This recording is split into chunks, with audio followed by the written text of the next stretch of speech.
Saudara-saudara kekasih dalam Tuhan Yesus Kristus, selamat malam, Shalom.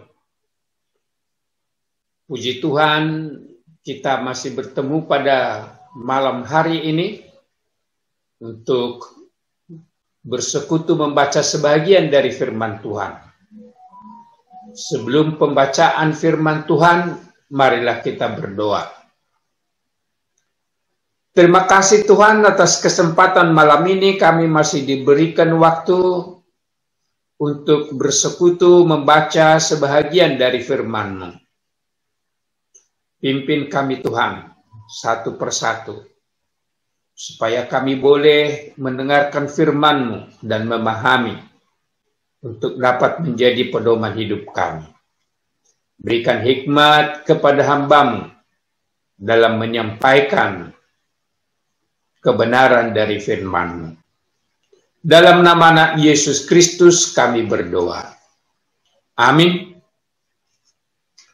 Saudara-saudara kekasih dalam Tuhan Yesus Kristus, firman Tuhan yang akan kita baca dan renungkan malam ini tertulis di 1 Yohanes 3 ayat 10 sampai dengan 16. Demikian firman Tuhan. Inilah tandanya anak-anak Allah dan anak-anak iblis. Setiap orang yang tidak berbuat kebenaran tidak berasal dari Allah. Demikian juga barang siapa yang tidak mengasihi saudaranya. Sebab inilah berita yang telah kamu dengar dari mulanya, yaitu bahwa kita harus saling mengasihi. Bukan seperti Kain, yang berasal dari si jahat dan yang membunuh adiknya. Dan apakah sebabnya ia membunuhnya? Sebab segala perbuatannya jahat dan perbuatan adiknya benar. Janganlah kamu heran, saudara-saudara, apabila dunia membenci kamu. Kita tahu bahwa kita sudah berpindah dari dalam maut ke dalam hidup, yaitu karena kita mengasihi saudara kita. Barang siapa tidak mengasihi, ia tetap di dalam maut. Setiap orang yang membenci saudaranya adalah seorang pembunuh manusia. Dan kamu tahu bahwa tidak ada seorang pembunuh yang tetap memiliki hidup yang kekal di dalam dirinya. Demikianlah kita ketahui kasih Kristus, yaitu bahwa ia telah menyerahkan nyawanya untuk kita. Jadi kita pun wajib menyerahkan nyawa kita untuk saudara-saudara kita. Demikian pembacaan firman Tuhan. Kita beri judul mengasihi saudara-saudara. Inti dari seluruh hukum Taurat dan kitab para nabi adalah kasih, hidup saling mengasihi. Yesus sendiri mengatakan bahwa hukum yang utama dan pertama adalah mengasihi Tuhan Allah dengan segenap hati kita, dan dengan segenap jiwa kita, dan dengan segenap akal budi kita. Hukum utama yang kedua yang sama dengan itu adalah mengasihi sesama manusia seperti diri kita sendiri. Tertulis di Matius 22 ayat 37 sampai dengan ayat 40. Bahkan sebagaimana tertulis di Lukas 6 ayat 27 dan ayat 28, Yesus sendiri mengajar kita untuk mengasihi musuh kita, berbuat baik kepada orang yang membenci kita, meminta berkat bagi orang yang mengutuk kita, dan berdoa bagi orang yang mencaci kita.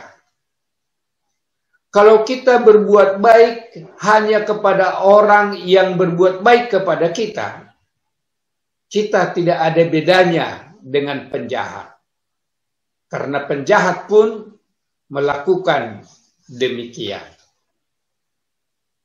Dalam nats malam ini, Rasul Yohanes meminta kita secara khusus untuk mengasihi saudara sebagai sesuatu yang sangat penting.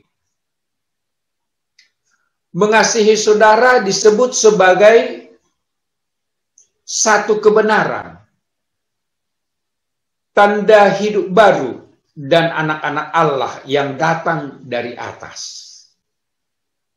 Sebaliknya, yang membenci saudaranya disebut anak-anak iblis, tidak berasal dari Allah,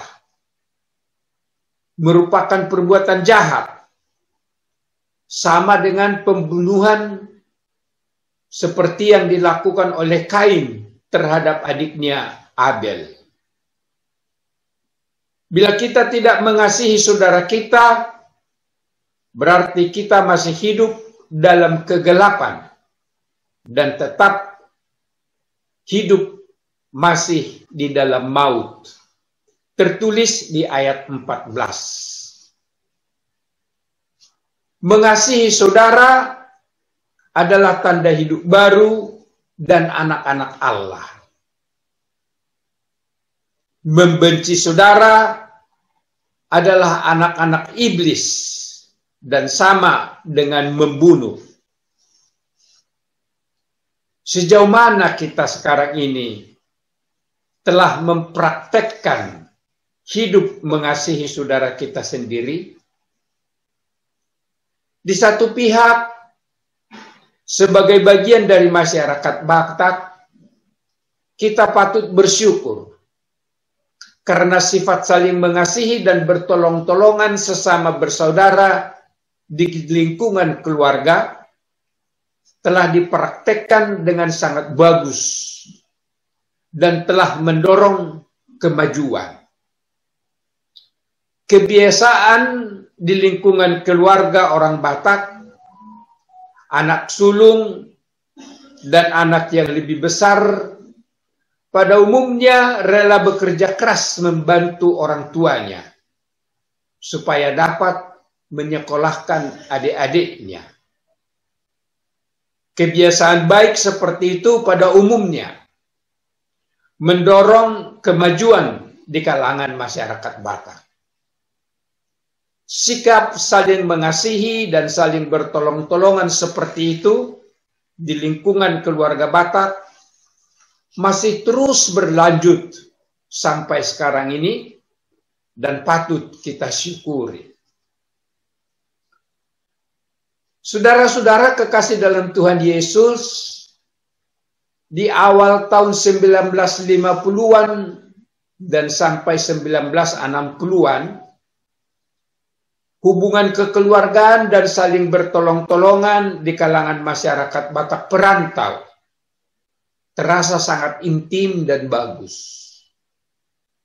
Dengan mengandalkan hubungan kekeluargaan atau sebutkanlah berkenalan karena satu kampung misalnya. Pendatang baru dari Bonapasukit dapat tertampung dengan keluarga yang lebih dahulu bermukim di kota atau di tempat perantauan. Keintiman hubungan dan kesediaan bertolong-tolongan seperti itu sangat berdampak positif untuk mendorong kemajuan di kalangan masyarakat Batak. Sangat disayangkan, sikap bertolong-tolongan seperti itu sudah mulai menipis, sudah luntur dan berkurang zaman sekarang ini. Di lain pihak, kita juga merasa prihatin menyaksikan semakin banyak perselisihan antar bersaudara dalam keluarga akhir-akhir ini di lingkungan masyarakat Batak.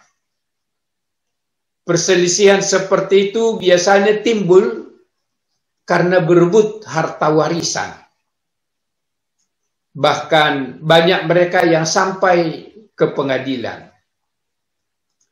Rupanya roh kebendaan atau materialisme yang memenuhi hati mereka sudah dominan mengalahkan sifat saling mengasihi dan damai sejahtera yang dari Tuhan Yesus. Roh materialisme seperti itu dapat menimbulkan rasa saling membenci antar bersaudara. Dan sikap seperti itu tidak berkenan di hadapan Tuhan. Saudara-saudara kekasih dalam Tuhan Yesus Kristus, dengan demikian yang menjadi pertanyaan sekarang ini adalah bagaimana kita membangun sikap yang saling mengasihi antar bersaudara di keluarga kita. Pertama, sikap saling mengasihi dan bertolong-tolongan haruslah kita mulai dan kembangkan di lingkungan keluarga, di lingkungan persaudaraan yang saling mengasihi dan saling bertolong-tolongan sesama bersaudara. Yang besar atau yang abang mengasihi dan menolong adik-adiknya. Yang adik mengasihi dan menghormati abang-abang dan kakaknya. Kebiasaan anak sulung dan anak yang lebih besar di lingkungan keluarga Batak bekerja keras membantu orang tuanya untuk menyekolahkan adik-adiknya patut terus kita pelihara dan kita kembangkan. Yang kedua, kita memang perlu bekerja keras untuk memenuhi penghasilan, membiayai kebutuhan kita, bahkan supaya kita dapat menjadi saluran berkat menolong orang lain. Namun hati dan pikiran kita tidak boleh terlalu fokus kepada kebendaan atau materialisme itu. Dengan menghalalkan segala cara, mengurangi kasih kita kepada saudara dan orang lain. Kita harus tetap mendahulukan mencari kerajaan Allah dan kebenarannya, dan tetap memelihara persaudaraan yang saling mengasihi dan saling bertolong-tolongan sesama bersaudara. Saudara-saudara kekasih dalam Tuhan Yesus Kristus, untuk itu kita perlu selalu mengundang Roh Kudus berdiam di dalam diri kita. Roh Kudus, Roh Penolong, dan Roh Kebenaran ini akan menolong dan menuntun kita ke jalan kebenaran Tuhan. Akan menggerakkan dan memimpin kita untuk saling merendahkan diri, untuk saling mengasihi, dan untuk saling bertolong-tolongan sesama bersaudara. Sehingga kita akan hidup dalam damai sejahtera Tuhan Yesus. Amin. Mari kita berdoa. Terima kasih Tuhan yang telah mengajar kami untuk mengasihi saudara kami.